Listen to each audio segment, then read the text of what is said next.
a part of this movement, subscribe to our channel to stay updated on how GUODB continues to make a positive impact on global hunger.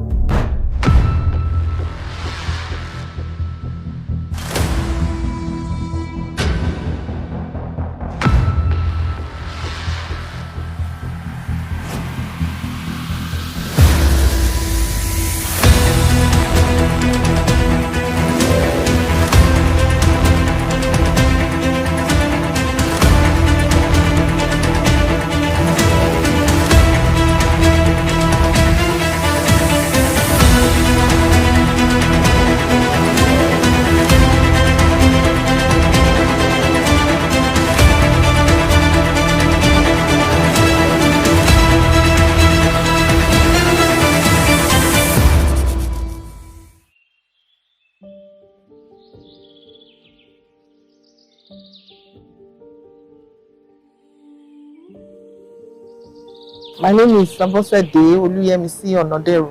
I am from Osun State, Ile-Ife, but I'm married to an Ijebu man from Ogun State. The first thing I learned about them is that they give in truth. They give in truth. Honestly, they give in truth. They give people that are really hungry, that has nothing to eat. They help them a lot. And not even that alone, the CEO of the foundation, once in a while, when there's maybe one problem or the other, he sees it and sends to the person to help the person. Under their feet, the widow, they also gave me a huge sum of money. In the year 2013, my husband came home from United Kingdom. He stays in Nottingham. So he came home for the wedding of our daughter, which was held in December, and said he's going to stay for about 4 or 5 months before going back. During the time he came, there was a special message for him that he shouldn't go to his family house. But I didn't know when he went. But it was later he told me he went. So around April, that very morning he woke up. Our driver said he wants to go and pack our belongings from outside. So when the driver moved the car stopped. So my son came inside to come and tell him. So he stood up from the bed. Around that 5:30, he drank water from the fridge and then told me he wants to go and see them. Not quite 10 minutes, 2 of them came, my son and a boy, rushed in and said, Mommy, come and see Daddy. Daddy has fallen down. I said, Daddy has fallen down. Where? That was on the 26th of April. So they just helped me to carry him home that day. That day he couldn't even enter the house. So I brought a bed outside for him. He slept for about 2 hours, and when he woke up, he was okay. And I helped him, he entered. So when he entered, I gave him something to eat. He eats small, and then later again, lie down to sleep.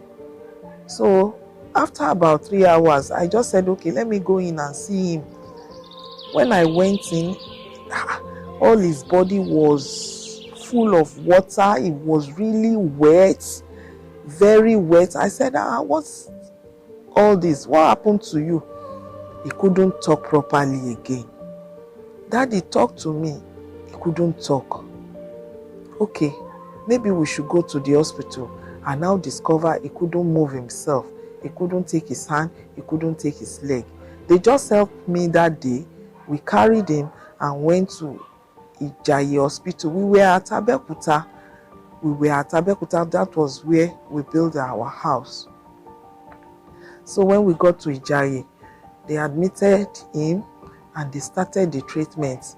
We were there a month, second month, third month. So during the second month or so, my mother died.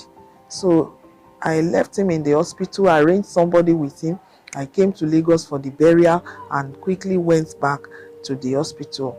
So in the hospital, they now introduced somebody to us and said there's nothing they can do in the hospital about this one, but this man will take care of him. So we went home, and the man collected, I think, 500,000 from us, and he was treated. He started working partially, not real normal work, but he was working partially. So in that was 2014.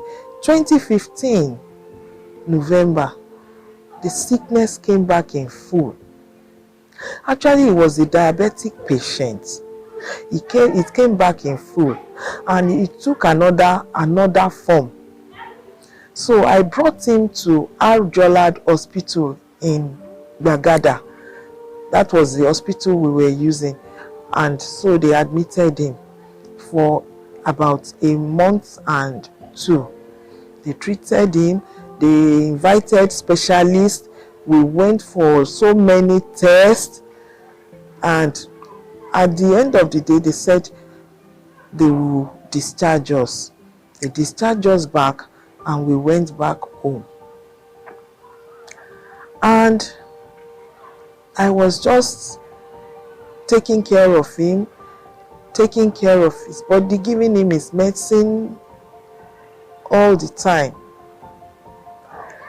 That sickness did not come down. Then one of my sisters now came to look at us at Abeokuta. She now said that our church here at Songwater, we should bring him, that they are very good, that they are very powerful. Okay, we packed our things, we brought him down to Songwater. We were in the church for about 2 months. During the time when we were in the church, I discovered one day that he has something like a boil in his leg. His 2 legs, the same day they came out. I said, Daddy, what is this again? He said he doesn't know. But what I noticed about him is that when he lies down to sleep, in the next 15 minutes, he will say I should carry him up again, that he can't lie down too much. Okay, they now invited somebody from Okeho. They said that person is very good. When they tried for about 2 months in the church, somebody introduced a man to us, and the man came. When the man came, the man said, he's going to collect 7 million from us. I started begging him. I said, where will we get 7 million?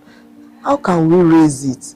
The money is too much. He said, what is battling with my husband is serious. It's very serious. But you know, my husband was really in the act of getting well soon. He now said, let us find a way of giving him the money, and that he should please help him. He's really suffering. The man, I begged him before he accepted 4 million naira. Even apart from that 4 million naira, the man said, I will come for some work for my husband. I went, he collected about 350, and even apart from that, he collected extra 100,000 too. Then one day, I now called the man. You told me that in 10 days he will work. This is more than 2 months. Nothing has happened to him. Those that are giving us money are not ready to give us. I never told him it's from us. I just said that to him. So he said it's going to be okay. It's going to be all right. Before that time, my husband's leg has started peeling off seriously, because those two boys that I saw turned to serious problem. It started peeling off, that even at times when I'm dressing it, at times I will start crying. Because the man that was dressing him was collecting 50,000 every 2 weeks. He now taught me that if I want to wash it, this is how I'm going to wash it. It wasn't an easy thing at all. So those men, after they collected money, they stopped coming. Then they introduced us to another people at Ibesa. They started coming, started collecting money. After they collect money, those ones too, even when I call them, they refuse to pick up the call. The ones at Ibadan that they contacted for us, they came.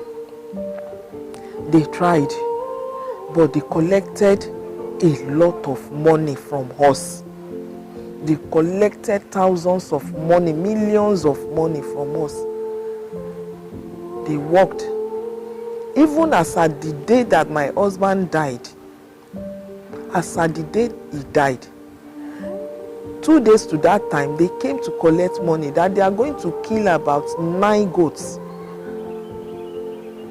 And the day he died, they called me that they needed about 200,000. I now told them that he is dead. The person that did not collect much money from us was those that are in Songo here. They said they are maybe Mighty Hand or something, Mighty Hand. They collected only 350 from us. And his draws every week is 100 plus. It must not fail. All these pennants, all this pharmaceutical company here, they know me very, very well. We buy, we spend money a lot. But when the money finished, everything stopped. Along the line, when we were spending real money and we needed money, we had to go and sell our duplex house where we are living in Abeokuta. We sold that one. We sold another one too in Lagos. We sold it fast so that we would get money to use. All these things were just like that. Were just like that. All his legs from this place down, everything busted, everything peeled off, everything. I was carrying his bones like this, and maggot was coming out. Serious maggots was coming out from the legs before he finally died. Sunday to the time he will die, I just went in and I discovered he couldn't look up. I said, "Daddy, what is happening to you? Can I take you to the hospital again?" He said I should take him, and I took him to Moses Specialist Hospital at Songo here. And that was there he died on Wednesday,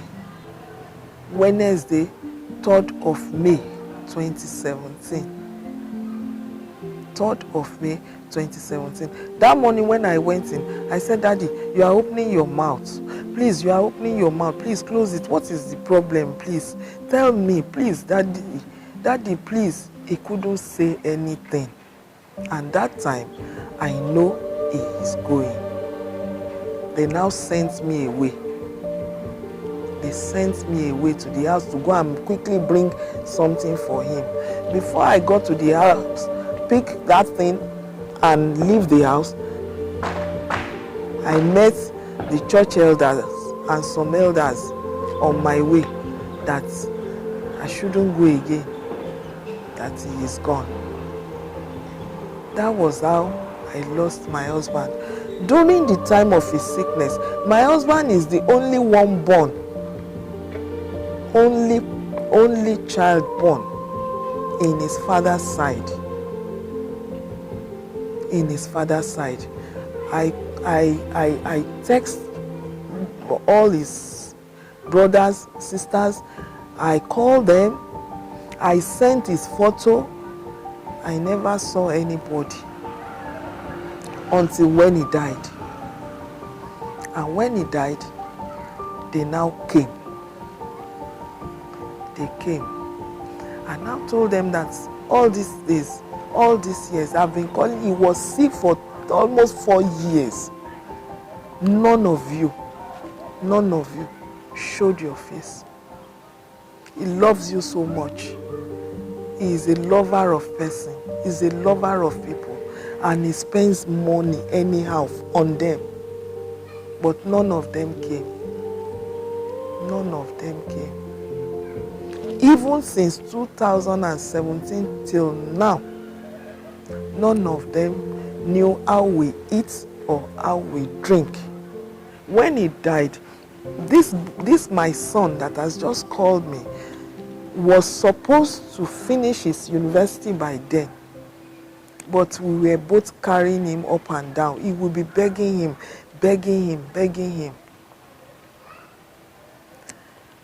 After he died, that boy now called me. Mommy, how is he going to do his school? And I told him that by God's grace you will go. Without any hope. I don't have any hope at all. But I just believe in God Almighty that he will go. And that was how I sent him to the university. With the help of my sister and my brother-in-law in his mother's side. I sent him to the university. He finished last year. His junior sister, which is the last one, finished that year in school SAT. She finished her paper maybe the very day the father died. So when she called me, I just told her. She now came. Then later, after the burial and everything, I said, Ayo, please, you wait a bit for Yanu to go at least 2 years before you enter. You know he has waited. God will help me. I give God the glory with all my problem, with all what I think about. With all what I think about my husband very, very well. I think about him very well. Ayo is now in final year in Funab, Abeokuta. She's in final year. She's studying chemistry. She is studying chemistry. She's a girl. She's fit for everything. But I'm struggling. I'm struggling so hard to make them move. These are his photographs. These are his photographs. This is the beginning, it's not even the end at all. The end, everything has spoiled. Pata pata. Everything. See.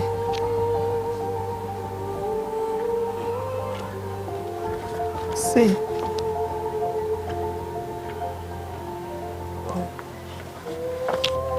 This is my husband.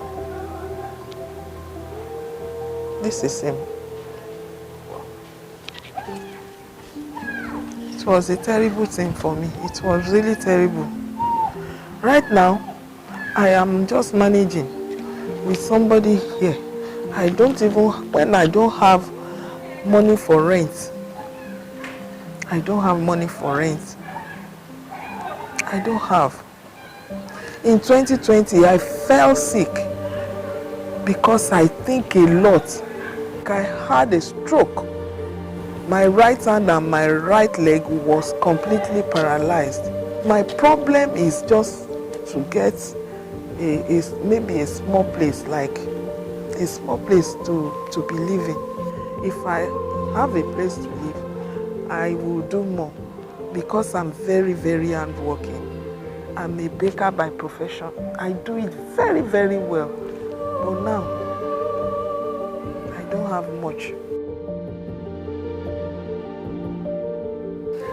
Feed the Widow program is a very beautiful program organized by Chain of Blessings. They have done very, very well, because when they started, they said if we are a widow, we should register ourselves under Feed the Widow and tell our story. After that story, that was when I received a sum of 50,000 from them. We supported her and some other widows with the sum of 50,000 naira. But we recognize her need exceed this amount. This is why we are reaching out to everyone to support our cause so that we can provide a better life for these widows. God bless you.